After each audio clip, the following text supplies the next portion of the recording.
नमस्कार, वंदन है, स्वागत है हमारे चैनल प्रेसाइज ज्योतिष बाय दीपेंद्र मणि शुक्ला। मित्रों, अपनी ज्योतिष बताने और सिखाने की श्रृंखला में आज हमारा दूसरा दिन है और हम कल जैसा हमने बात की थी, अपना एक छोटा सा सूक्ष्म परिचय दिया था। आज हम इस पर आते हैं कि हमारे जो वैदिक ज्योतिष के ग्रह हैं, जो नक्षत्र हैं, जो राशियां हैं, आखिर इनका महत्व क्या है और कैसे ये हमारे जीवन पे अपना असर डालते हैं और कैसे हम इनसे प्रभावित होते हैं। अगर हम इसकी बात करें तो थोड़ा सा पीछे जाना होगा ग्रहों पे आने से पहले, क्योंकि ग्रह बेसिकली एक तत्व होते हैं और उन्हीं तत्वों के आधार पर हमारी जीवन शैली जन्म से लेकर और आखिर तक चलती रहती है। अगर हम अपनी हिंदू मान्यता के अनुसार बात करें तो ब्रह्म नामक अव्यक्त शक्ति इस सृष्टि का उत्पादक, नियामक और संहारक है। वह अपने ब्रह्म स्वरूप में, विष्णु रूप में हमें पालती है, शिव रूप में विनष्ट करती है। ब्रह्मांड की परिभाषा में लोक परलोक, पंच तत्व तथा संपूर्ण चराचर पदार्थ एवं प्राणियों की गणना की जाती है। ब्रह्मांड की उत्पत्ति को ही सृष्टि तथा विनाश को ही प्रलय कहा जाता है। यह ब्रह्मांड बारंबार उत्पन्न और नष्ट होता रहता है। एक सृष्टि की अवधि करोड़ों वर्षों की होती है। इसी तरह प्रलय का भी एक दीर्घकालीन अवधि होती है। मित्रों, यह सृष्टि अनंत और अपार है, अपरिमित है। इसे हम जितना देख, सुन और अनुभव कर पाते हैं, यह उतनी तक सीमित नहीं है, यह उतनी ही सीमित नहीं है। अगर हम दूसरे शब्दों में बात करें तो हम इसकी कल्पना भी नहीं कर सकते, इसकी विशालता का कोई अनुमान लगा ही नहीं सकते। बस संक्षेप में इतना ही बता देना पर्याप्त है कि प्रकाश की गति 1 सेकंड में 1,86,330 मील मानी गई है। जो तारा हमें पृथ्वी के सबसे निकट दिखाई पड़ता है वो हमारी पृथ्वी से करोड़ों करोड़ों करोड़ों मील दूर है, जबकि इस ब्रह्मांड में अनेक तारे ऐसे भी हैं जो सृष्टि के समय से आज तक उनका प्रकाश हमारी पृथ्वी पे आया ही नहीं। दरअसल सूर्य भी एक ग्रह न होकर एक तारा ही है जो अपनी ही धुरी पर घूमता हुआ हमें अपने तत्वों के, अपनी ऊष्मा के आधार पर जीवन को जीने की प्रेरणा देता है, जीवन को जीने की शक्ति देता है। दोस्तों, ब्रह्म पुराण के अनुसार चैत्र शुक्ल पक्ष की प्रतिपदा तिथि को दिन था रविवार। प्रातः सूर्योदय के समय जब सभी ग्रह अश्विनी नक्षत्र तथा मेष राशि आदि में अपनी कक्षाओं में भ्रमण कर रहे थे, जिसके फलस्वरूप तिथि, वार, पक्ष, मास, ऋतु, अयन, वर्ष और मनवंतर का उदय हुआ, प्रारंभ हुआ। काल गणना का सूत्रपात भी तभी से हुआ। उस पहले दिन, जिस दिन सूर्योदय हुआ, उसका नाम रविवार पड़ा। उसी दिन मेष इत्यादि राशियों में विषुवत रेखा या सायन तथा निर्यन दोनों प्रकार से ग्रहों का उदय हुआ तथा चैत्र मास आदि एवं युग, वर्ष आदि प्रारंभ हुए। दोस्तों, ज्योतिष शास्त्र में 3 प्रकार के कर्म बताए गए हैं। पहला होता है संचित कर्म, दूसरा होता है प्रारब्ध और तीसरा होता है क्रियमाण। अनेक जन्मों के पाप पुण्यों के द्वारा अर्जित कर्मों को संचित कर्म कहते हैं। वर्तमान शरीर संचित कर्मों में से जितने का फल भोगना प्रारंभ कर देता है, हम उसे प्रारब्ध के रूप में जानते हैं। और वर्तमान में जितने पाप और पुण्य कर्मों का फल हम उसे भोगते हैं या उसका संचय जो हमें मिलता है, हम उसे क्रियमाण के रूप में जानते हैं। प्रारब्ध अथवा भाग्य के कारण प्राप्त होने वाला सुख दुख प्राणी को भोगना ही पड़ता है, परंतु जिस प्रकार रोग को जान लेने के बाद औषधोपचार द्वारा, चिकित्सक के उचित परामर्श द्वारा ये पता चल जाता है कि कौन सा रोग है, तो औषधियों द्वारा उसका निदान हो जाता है।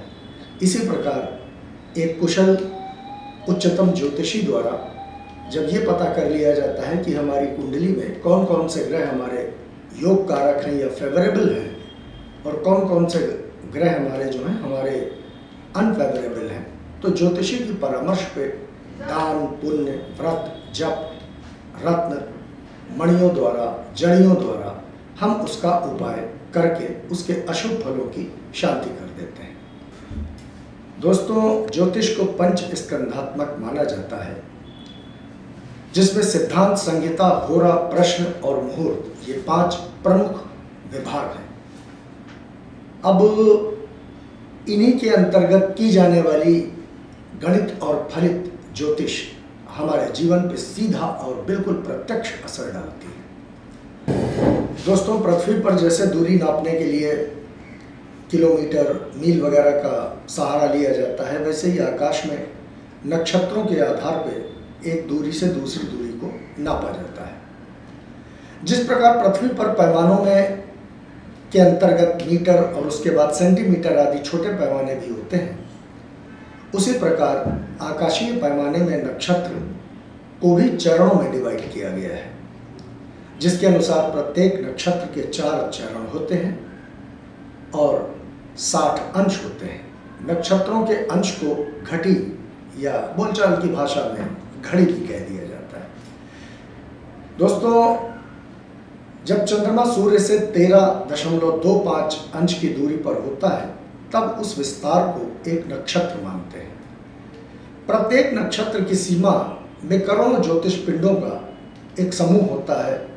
उन ज्योतिष समूह के आधार पर आकाशमंडल के हर 26वें भाग में से जो एक विशेष प्रकार की आकृति का अनुभव होता है, उसी आकृति के आधार पर हम प्रत्येक नक्षत्र का नामकरण करते हैं।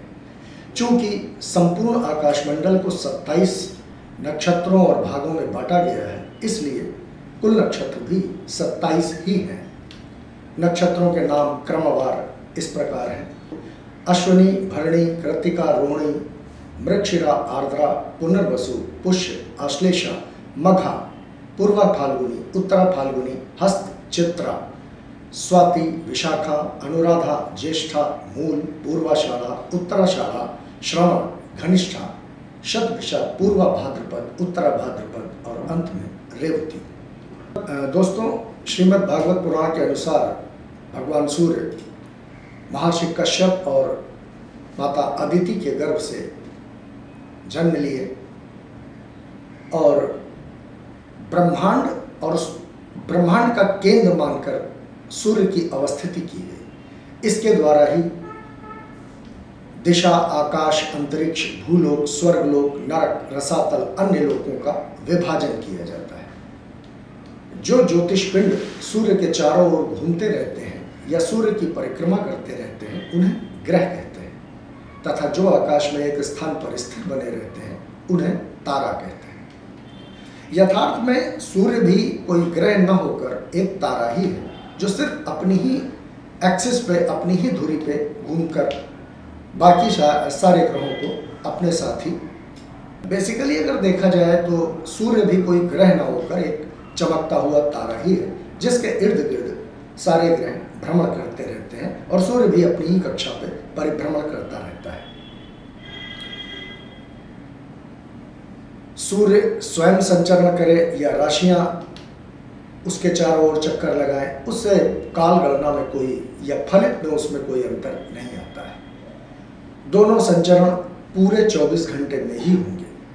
इसी कारण पृथ्वी का संचरण को ही सूर्य का संचरण माना जाता है और उसी आधार पर उसे ग्रह की संज्ञा दी गई। दोस्तों, सूर्य सदैव मार्गी और उदित रहने वाला ग्रह है, जो अपनी धुरी पर घूमने के कारण कहीं उदित और कहीं अस्त होता दिखाई पड़ता है, जबकि यह कभी ना अस्त होता है ना उदय होता है। पृथ्वी का उदयास्त जरूर होता है, यह मात्र एक भ्रम है, जिसे हम सूर्य का अस्त और उदय मान लेते हैं। दोस्तों, सूर्य को सब जीवों की आत्मा, सभी ग्रहों का महाअधिष्ठाता तथा सर्वशक्तिमान कहा गया है। भारतीय ज्योतिष के मतानुसार इसका रंग गुलाबी, अवस्था अधेड़ यानी लगभग 50 वर्ष, लिंग पुरुष, जाति क्षत्रिय, नेत्र मधु, पिंगल वर्ण, आकृति, चंडरस, मतांतर से गोल भी कुछ लोग कहते हैं। हालांकि गोल को ज्यादा मान्यता है। गुण, सत्व, तत्व अग्नि, अधिदेवता अग्नि, प्रकृति पित्त, स्वभाव स्थिर, उदय भाग पृष्ठ, रत्न, मणिका यानी जिसे दूसरे शब्दों में लोग माणिक्य भी बोल देते हैं, क्रीड़ा स्थल देवभूमि, रुचि राजनीति, वाहन अश्व, संज्ञा क्रूर तथा निसर्ग बल सभी ग्रहों से अधिक है। यह किसी भी ग्रह से कभी पराभव नहीं खाता और इसका प्रतिनिधि पशु लाल रंग की गाय और वार रविवार है। दोस्तों, जिस किसी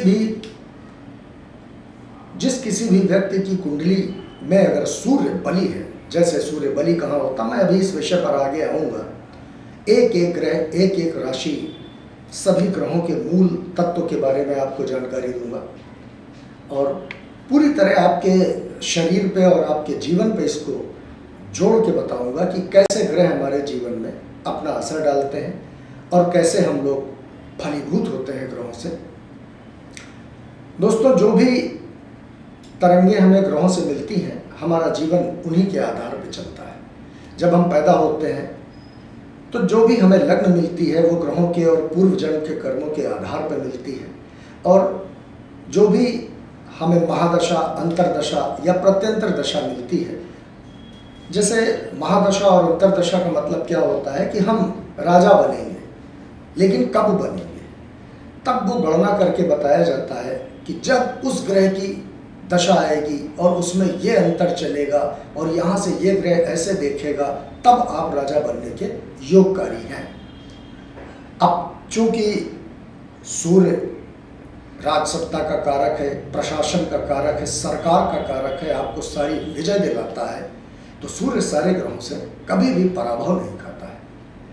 दोस्तों, कल इसी प्रकार चंद्रमा, उसके बाद बुध, उसके बाद गुरु, उसके बाद शुक्र, फिर शनि और राहु और केतु। सबसे पहले मैं आपको ग्रहों की जानकारी दूंगा और उसके बाद अपने मूल विषय पर आऊँगा। बोर्ड पे मैं आपको समझाऊंगा भी कि कैसे, क्या राशियां होती हैं, क्या भाव होते हैं, किन राशियों में कौन सा ग्रह उच्च कब होता है, ग्रहों की दृष्टियां क्या होती हैं और ग्रहों की दृष्टियों का फल क्या होता है, क्यों दृष्टियां भगवान ने बनाई। तो आज के लिए मित्रों इतना ही।